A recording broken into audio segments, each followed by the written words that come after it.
Donc voilà, ici, on va corriger l'exercice sur l'analyse de contrat. Donc le contrat qui était ici, ben voilà, il fallait le lire évidemment pour avoir toutes les informations. Alors c'est entre la société et Alain Touva, et il y a plusieurs articles, et il faut lire les articles pour pouvoir répondre aux questions. Alors, déjà premièrement, de quel type de contrat s'agit-il? Alors clairement, c'est un CDI, parce que c'était indiqué, si j'arrive à changer de page, voilà. À l'article 1, la date de début d'entrée qui est le 1er février 2020, et puis c'est indiqué pour une durée indéterminée, donc c'est bien un CDI. Pour la prochaine question, on va déjà regarder l'article 2. Donc quand on regarde l'horaire, on voit que Alain Touva va travailler tout le lundi, tout le mardi et le jeudi matin. Donc déjà, c'est pas un temps plein, c'est un temps partiel.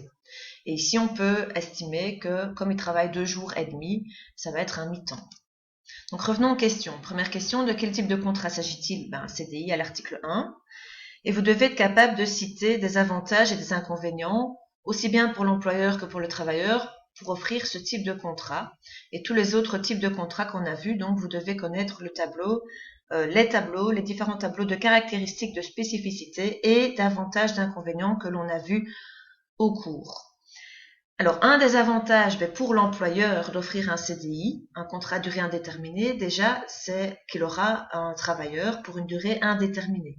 Donc, c'est la stabilité du personnel. Le personnel va être engagé pour un temps indéterminé et donc on sait qu'il va rester plus ou moins longtemps, ce qui est signe de stabilité. Un inconvénient, on en avait parlé, c'est le coût et la difficulté pour licencier ce travailleur. Donc, il faut savoir que le préavis peut être long en fonction de l'ancienneté du travailleur et ça peut coûter cher. Alors, est-ce que ce type de contrat nécessite d'office un écrit? Un CDI, en fait, on l'a vu grâce à la vidéo de Omar et Fred, un CDI ne nécessite pas obligatoirement un écrit. Mais, évidemment, c'est toujours mieux d'avoir une preuve de ce que vous signez comme contrat, aussi bien pour savoir ce que vous faites comme fonction, que pour savoir combien vous allez être payé, par exemple, et avoir les détails, avoir une preuve de votre engagement. Alors, si on regarde la prochaine question, de quelle forme de travail s'agit-il? Attention, ici, c'est bien différent par rapport à la première question. On parle de la forme de travail, donc de l'horaire, du régime de travail. Si on regarde l'horaire à l'article 2, c'est un temps partiel et c'est un mi-temps. Alors, cite un avantage et un inconvénient pour le travailleur d'accepter ce type de contrat, donc d'accepter un mi-temps. Déjà, comme je vous l'avais dit, ça peut être un choix de vie. Si vous avez une activité à côté ou si vous avez une vie familiale qui vous prend beaucoup de temps ou simplement par autre choix, ça vous laisse du temps. En dehors de votre travail, en dehors de votre temps partiel, vous avez du temps pour vous. Donc ça, c'est un avantage.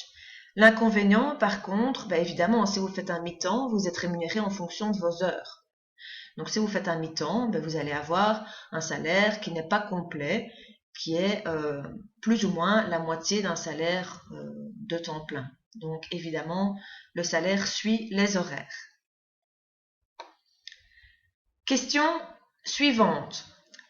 Est-ce que les 3 éléments constitutifs du contrat se retrouvent bien dans le contrat? Donc les 3 éléments constitutifs, c'est les 3 caractéristiques. Donc évidemment, il faut un travail, il faut une rémunération et il faut un lien de subordination. N'oubliez pas cette dernière caractéristique. Alors, est-ce qu'il y a travail? Oui, la fonction est décrite. Si on regarde à l'article 1, on parle de chef de rayon frais, donc la fonction est bien décrite, il y a un travail. Est-ce qu'il y a une rémunération? Oui, si on va voir à l'article 3, on parle bien à un moment donné d'un salaire brut de 1560 € par mois avec des titres repas qui sera versé sur tel compte le 26e jour du mois. Donc, on parle bien d'une rémunération. Donc, ça c'est bon. Troisième élément, est-ce que le lien de subordination existe? Oui, c'est brièvement énoncé à l'article 3 également. Donc, on dit à l'article 3 non plutôt l'article 4, pardon, je me suis trompée. Hop. On dit que l'employé participera à toutes les réunions de travail décidées par l'employeur, etc., etc. Il est par ailleurs convenu que l'employé pourra être affecté à d'autres fonctions selon les nécessités, les besoins de la société. Donc on sous-entend que le travailleur est à la disposition de l'employeur et donc on sous-entend qu'il y a bien un lien de subordination. Donc les trois éléments constitutifs se retrouvent bien dans le contrat. Question suivante. Est-ce que ce contrat est valable? Alors là, je vous en avais parlé très rapidement à la fin du dernier cours. Il faut regarder les conditions de validité du contrat. Et ça, on ne l'a pas vu, donc je vous le rappelle. Il y a 4 conditions. Il y en a 2 qui sont liées aux parties et il y en a 2 qui sont liées à l'objet. Donc les parties, ce sont les personnes qui signent le contrat.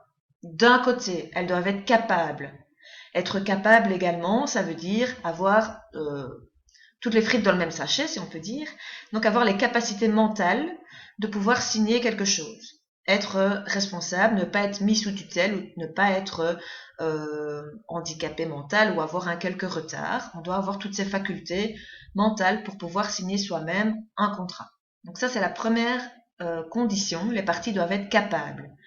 Ensuite, concernant les parties, toujours, elles doivent être consentantes. Donc, ça veut dire qu'elles doivent être d'accord d'avoir établi ce contrat. Et comment est-ce qu'on sait si elles sont d'accord? Simplement en regardant s'il y a une signature. Ok.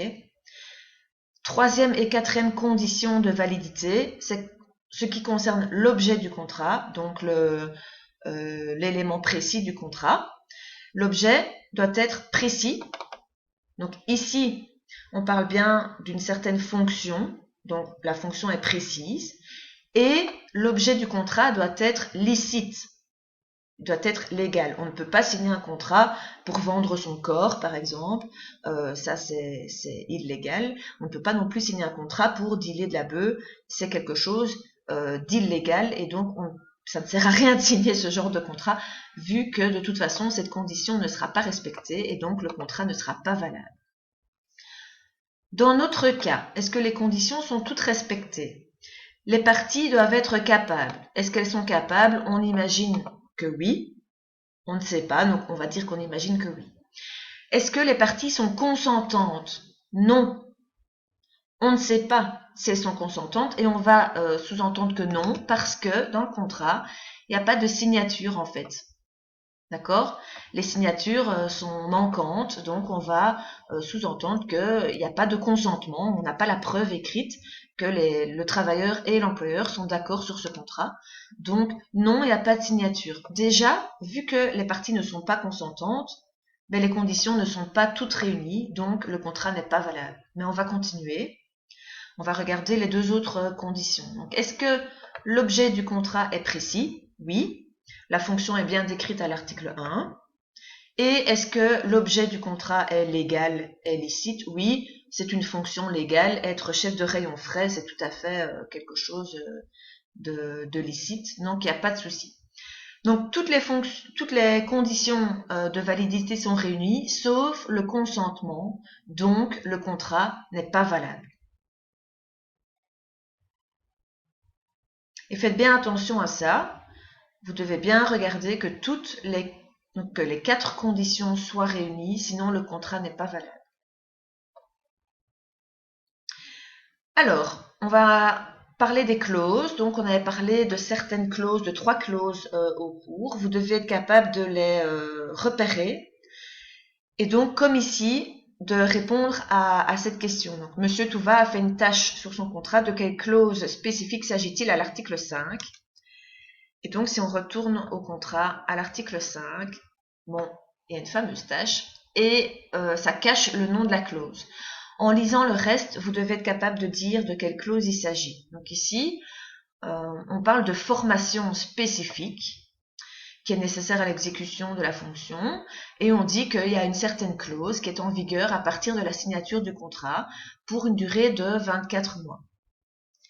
Et puis, on parle des éléments spécifiques de cette clause et des éléments un peu plus pratiques en détail. S'il met fin au contrat avant l'échéance de la validité de cette clause ou s'il est licencié pour motif grave dans le même délai, le travailleur s'engage à rembourser à l'employeur une partie du coût de la formation, à concurrence d'un montant égal à 60% du coût de la formation. Donc ici, on parle bien de formation, donc il s'agit de la clause de dû croire. Vous irez revoir dans votre cours si nécessaire. Mais donc, comme il s'agit d'une formation dont le coût est pris en charge par l'employeur, c'est bien une clause de dû croire. Et dernière question. Monsieur Touva quitte l'entreprise le 1er mars. Donc, il a décidé de remettre sa démission et il est parti le 1er mars. Ce matin, il reçoit un courrier de l'entreprise dans laquelle il a travaillé qui lui réclame le remboursement de la formation qu'il avait suivie en octobre. Est-ce qu'il doit rembourser? Pourquoi? Donc, il a suivi une formation en octobre, d'accord? Et le présent contrat dit à l'article 5 que la clause, elle dure 24 mois. Et que si, en déant ce délai, il est licencié pour motif grave ou qu'il quitte lui-même l'entreprise, il s'engage à rembourser une partie de la formation. Donc, il a suivi la formation en octobre. Dans son contrat, c'est indiqué que la clause a une durée de 24 mois. Donc, comme il a quitté l'entreprise avant ce délai de 2 ans, il doit bien rembourser une partie du coût de la formation. Il a suivi la formation en octobre, il a quitté en mars, donc ça ne fait même pas un an, ça fait quelques mois, donc il ne rentre pas dans la condition pour éviter le remboursement. Étant donné qu'il a quitté l'entreprise avant les 24 mois, il doit bien rembourser une partie de la formation, qui est 60% du coût total de la formation, donc il est obligé de rembourser son employeur. Ok, si vous avez des questions, n'hésitez pas à me contacter, mais vous devez, en tout cas pour l'interro de demain, je le rappelle, interro du 23, mardi 23, en première heure, vous devez être capable de déterminer le type de contrat dont il s'agit. Donc le même exercice, hein, vous aurez un contrat et vous devez pouvoir répondre aux questions. Donc ça va être exactement le même type d'exercice. Vous devez pouvoir citer les avantages et les inconvénients aussi bien pour l'employeur que pour le travailleur. Donc bien le tableau qu'on a vu en début de cours. Vous devez être capable de souligner les 3 éléments constitutifs du contrat, donc les repérer dans le contrat, et vous devez être capable de dire si un contrat est valable, donc vous devez connaître les 4 conditions de validité.